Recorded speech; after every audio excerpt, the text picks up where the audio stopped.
আসসালামু আলাইকুম। আজ আমি আপনাদের দেখাবো ঘরেই কিভাবে খুব সহজে রেস্টুরেন্টের মতো লেয়ারযুক্ত বাইরে মুচমুচে আর ভেতরে নরম মোগলাই পরোটা তৈরি করবেন। এই রেসিপিতে থাকবে একদম সহজ উপায়ে ডো তৈরি, সুস্বাদু ডিমের পুর বানানো এবং এমনভাবে ভাজার কৌশল যাতে পরোটাটা ফুলে ওঠে ও দারুণ ক্রিস্পি হয়। একবার এই রেসিপিতে ট্রাই করলে বারবার বানাতে ইচ্ছে করবে। তাহলে আর দেরি না করে রেসিপিটা শুরু করা যাক। প্রথমে একটি বাটির মধ্যে মেজারমেন্ট কাপে মেপে 2 কাপ পরিমাণ ময়দা, স্বাদ অনুসারে লবণ আর 2 টেবিল চামচ পরিমাণ তেল, 2 চা চামচ পরিমাণ চিনি দিয়ে হাতের সাহায্যে খুব ভালোভাবে ময়াম দিয়ে নিচ্ছি। এই ময়দাটাকে খুব ভালো করে ময়াম দিয়ে নিতে হবে। কিছুটা ময়দা একসাথে জড়ো করে মুঠো করলে যদি দলা পেকে যায় তাহলে বুঝে যাবেন এই ময়দাটা খুব ভালোভাবে কিন্তু ময়াম দিয়ে নেওয়া হয়ে গিয়েছে। এবার এখানে আমি অল্প অল্প হালকা কুসুম গরম পানি দিয়ে একটা ডো বানিয়ে নেব। যেমনটা আমরা রুটি পরোটা বানানোর জন্য ডোটা তৈরি করে থাকি, ঠিক সেভাবেই ডোটা আমি তৈরি করে নেব। তবে হালকা কুসুম গরম পানি ব্যবহার করলে সবচেয়ে বেশি ভালো হয়। আমি হালকা কুসুম গরম পানি ব্যবহার করে ডোটা বানিয়ে নিচ্ছি। আপনারা চাইলে কিন্তু একদম নর্মাল পানি দিয়েও ডোটা বানাতে পারেন। তো এই যে আমি অল্প অল্প পানি দিয়ে একটা সফট ডো বানিয়ে নিয়েছি।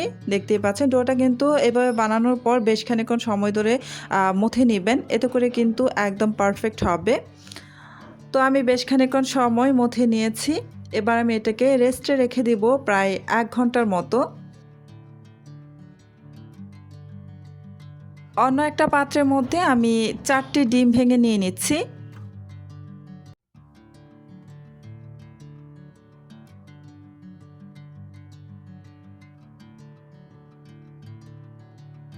হাফ কাপের মতো পেঁয়াজ কুচি দিয়ে দিচ্ছি। এবার এখানে দিয়ে দিব বেশ খানিকটা কাঁচামরিচ কুচি। কাঁচামরিচের পরিমাণটা কিন্তু আপনারা আপনাদের নিজেদের টেস্ট অনুযায়ী ব্যবহার করবেন। তারপর এখানে 1 চা চামচ পরিমাণ গোলমরিচের গুঁড়ো আর স্বাদ অনুসারে লবণ দিয়ে ভালোভাবে একদম সব কিছু একসাথে ফেটিয়ে নিচ্ছি। খুব ভালো করে ফেটিয়ে নিতে হবে। তো এই পর্যন্ত আমার ভিডিওটা যারা দেখতেছেন প্লিজ আমার ভিডিওতে একটা লাইক দিয়ে দিবেন আর আমার চ্যানেলটিকে সাবস্ক্রাইব করে পাশে থাকা বেল বাটনটি অন করে রাখবেন। এতে করে যখন আমি নতুন নতুন রেসিপির ভিডিও আপলোড করব তখন সাথে সাথে কিন্তু আপনার ওখানে নোটিফিকেশন পেয়ে যাবেন। তো আমি প্রায় 1 ঘন্টা পর এই ডোটাকে বেশ খানিকক্ষণ আবারও মথে নিলাম, নিয়ে আমি 4 ভাগে ভাগ করে নিচ্ছি।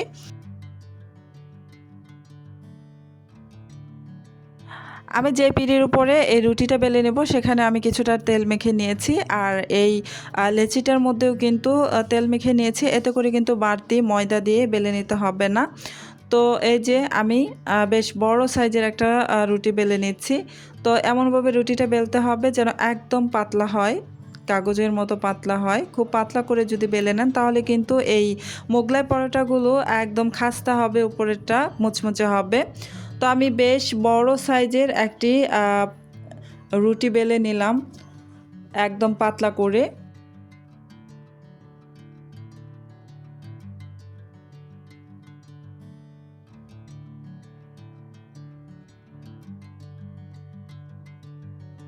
এবার এই রুটিটার উপরে ডিমের যে মিশ্রণটা আমি রেডি করে রেখেছি সেখান থেকে বেশ খানিকটা ডিমের মিশ্রণ এখানে দিয়ে দিব। ডিমের মিশ্রণটা দিয়ে আমি একটু ছড়িয়ে দিব ভালো করে, পুরো রুটির উপরে একটু ছড়িয়ে দিব।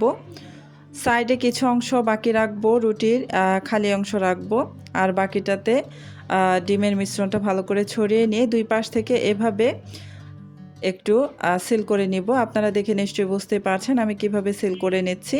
এবার খুব ভালোভাবে লাগিয়ে নেবেন, এটা খুব সহজেই কিন্তু লেগে যায়। তো এই যে একটি মোগলাই আমার বানিয়ে নেওয়া হয়ে গিয়েছে। এবার এই মোগলাইটা আপনাদের আমি ভেজে দেখিয়ে দিচ্ছি। আলতো হাতে উঠিয়ে নেবেন, এটা একদম পাতলা রুটি, তার উপরে ডিমের মিশ্রণে একদম ভেতরটা ভরপুর। তো আলতো হাতে উঠিয়ে নিয়ে যে আগে থেকে আমি কিছুটা তেল গরম করে রেখেছিলাম একটি প্যানের মধ্যে, সেখানে দিয়ে চুলার আঁচ কিন্তু একদমই মিডিয়াম টু লো আঁচের মাঝামাঝিতে রেখে উল্টে পাল্টে ভেজে নিচ্ছি। খুব বেশি আঁচে যদি ভাজতে যান তাহলে কিন্তু এই পরোটাটা ফুলে উঠবে না, আর ভেতরে কিন্তু কাঁচা থাকারও চান্স থেকে যেতে পারে, আর মুচমুচেও হবে না। তাই চুলার আঁচ মিডিয়াম টু লো আঁচের মাঝামাঝিতে রেখে উল্টে পাল্টে একটু সময় নিয়ে এই মোগলাইটাকে ভেজে নিতে হবে। এতে করে উপরের দিকটাও একদম মুচমুচে হবে আর ভেতরের অংশটাও খুব ভালোভাবে কুক হয়ে যাবে। একটি মোগলাই ভেজে নেওয়া হয়ে গিয়েছে, আমি আরও একটি মোগলাই এই প্যানের মধ্যে দিয়ে দিলাম। দিয়ে চুলার আঁচ মিডিয়াম টু লো আঁচের মাঝামাঝিতে রেখে এই যে উল্টে পাল্টে কিন্তু আমি এটাকেও ভেজে নিচ্ছি। তো কিছুক্ষণ পর পর এভাবে উল্টে পাল্টে দিবেন, আর অবশ্যই চুলার আঁচ বাড়িয়ে দিবেন না, এতে করে কিন্তু মুচমুচে হবে না আর ভেতরেও কিন্তু কাঁচা থেকে যেতে পারে। তো আলতো হাতে এভাবে উল্টে পাল্টে মুচমুচে করে ভেজে নেবেন চুলার আঁচ মিডিয়াম টু লো আঁচের মাঝামাঝিতে রেখে। তো এই যে এই মোগলাইটাও কিন্তু বেশ ভালোভাবে ফুলে উঠেছে আর দুই পাশেই খুব সুন্দরভাবে কিন্তু ভাজা হয়ে গিয়েছে। আমি হালকা একটু চাপ দিয়ে এভাবে ভেজে নিচ্ছি। তো এই যে দেখতেই পাচ্ছেন এই মোগলাইটাও খুব সুন্দরভাবে ভাজা হয়ে গিয়েছে, তাই এই মোগলাইটাকেও আমি উঠিয়ে নেব। সেমভাবে আমি বাকি যে আরও দুইটা মোগলাই আছে সেই দুইটাকেও আমি ভেজে নেব। সবগুলো মোগলাই আমি ভেজে নিয়েছি, বাকিগুলো অফ ক্যামেরাতেই ভেজে নিয়েছি। এবার এখান থেকে আমি একটা মোগলাই আপনাদের কেটে দেখিয়ে দিচ্ছি। এভাবে আমি আমার পছন্দ অনুসারে প্রথমে লম্বালম্বি ভাবে কেটে নিলাম, তারপরে এই যে এই চারকোনা করে এক একটাকে আমি কেটে নিলাম, দেখতেই পাচ্ছেন। এভাবে কাটলে আমার কাছে বেশি সুন্দর লাগে, তবে আপনারা আপনাদের নিজেদের ইচ্ছে অনুসারে কিন্তু কেটে নিতে পারেন। তো এভাবে আমি সবগুলো কেটে নেব।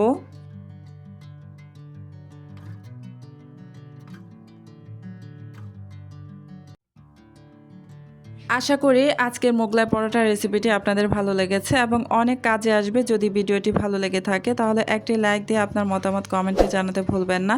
নতুন নতুন সহজ ও সুস্বাদু রেসিপি সবার আগে দেখতে আমার চ্যানেলটি সাবস্ক্রাইব করে পাশে থাকা বেল আইকনটি অন করে রাখুন। আপনার একটি লাইক, কমেন্ট ও শেয়ার আমাকে আরও ভালো ভিডিও তৈরি করতে অনেক অনুপ্রেরণা দেয়।